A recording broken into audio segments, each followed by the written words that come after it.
Right, that's a wrap for Breeders' Crown night. I better catch up with the man of the moment, James Herbertson. 3 on the bounce. Well done. Thank you, Paul. Nice night out. Very good, yeah.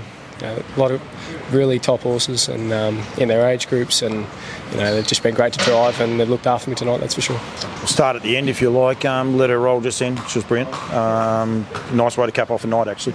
Yeah, it was. Look, we thought that we'd have to do it the hard way, unfortunately, even though she's probably the best horse in the race, and luckily she was, because if she wasn't, she would have easily got beat. So she got her head in front, sort of top of the straight, and she just kept on digging, and every time it come back at her, she'd lift that little bit more. So she's a great filly with a great constitution and lovely manners. So it was a cool little race, wasn't it? Because the inside horse just kept coming as well. Yeah. No, they're very, very game, and it sat outside me last week, couldn't go with me, but tonight it was more of a sort of even tempo and strong last half, and it was still there. So I think the best filly on the night won, but she had to earn it.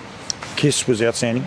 She's just a lovely filly, isn't she? She is, and again had to do it the hard way from the barrier draw, and she probably lacks that little bit gate speed. If she did draw well, to be tactical, but she's so strong, and when Dunny peeled off my back coming around the turn, she just woke up and towed me to the line then, and she's a quirky filly, and she's sort of not the easiest to get along with, but sort of she was able to get her into a rhythm, sort of sitting outside of them and grind them to the line. So again, probably the best filly won the race. Her and Clayton, they ended up with 4 for the night. You got 2 of those, so good night at the office here for them. Oh, absolutely, and they've always dominated the Breeders' Crowns, and they didn't get all of them tonight, but the ones that they did, they had to earn them, and they didn't get anything easy. So it's a pleasure driving for the owners and of course Emma and Clayton, and ball's rolling along pretty well at the moment, so hopefully we can keep it going. Enchauffour. Your good mate Greg Triggers honoured what he said. He was here, he watched it on the sidelines. I think he got a buzz out of it just quietly.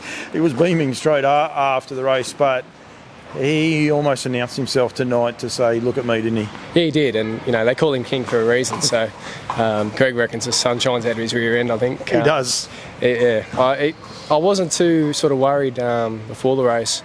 It's just sort of hopefully we get around and do everything right and we'll go from there, but Greg was sort of putting a bit of pressure on without really meaning to put a bit of pressure on, and I started feeling it a bit, and luckily the horse was too good. He's got a massive motor, lovely gait.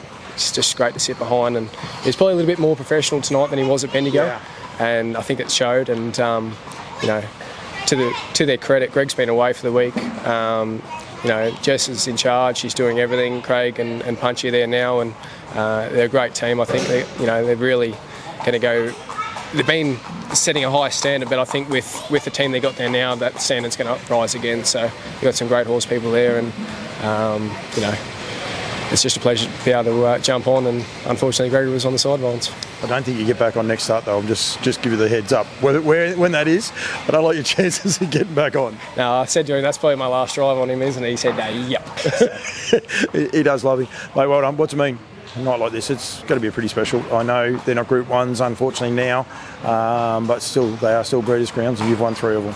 Yeah, it would have been really capped it off, with a cherry on top if they were Group 1s, but at the end of the day, they're still Breeders' Crowns, and they're highly respected races, and it's just great for the owners. You see, like the last group of owners with Let Her Roll, they were just ecstatic and yelling and screaming, and that really makes you feel good. It doesn't really matter about the prize money then or the status of the race. It's how they react to it, and that's what they're in racing for, and it's just great to see. They had a great filly with Rock and Roll Magic, and now they've got another one with Let Her Roll.